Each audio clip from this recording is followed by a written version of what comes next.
উঠে দাঁড়াতে একটা হাত লাগে, আর ঘুরে দাঁড়াতে একটা আঘাত।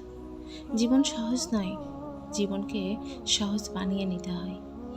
কখনো প্রার্থনা করে, কখনো অপেক্ষা করে, আবার কখনো ক্ষমা করে। জীবনে কাউকে পাওয়ার জন্য কাঁদবেন না, যার জন্য আপনি কাঁদবেন সে কখনো আপনার হবে না। আর যে আপনার হবে সে কখনো আপনাকে কাঁদতে দেবে না। একটা কথা মনে রাখবেন, তাহলে দেখবেন জীবনে কোনো আফসোস থাকবে না। সেটা হলো, আল্লাহ যা করে ভালোর জন্য করে। আপনার জীবনে যা হয় ভালোর জন্য হয়।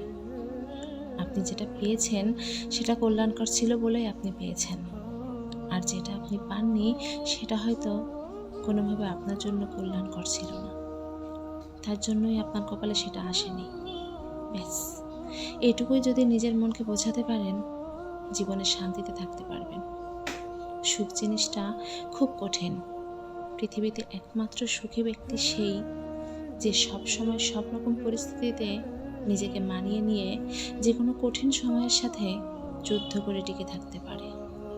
তাই নিজেকে এমনভাবে তৈরি করুন যেন আপনি নিজের ওপর দিয়ে বয়ে যাওয়া সকল খারাপ সময়ের সাথে মোকাবেলা করতে পারেন। তাহলেই এই পৃথিবীতে সুখে থাকতে পারেন।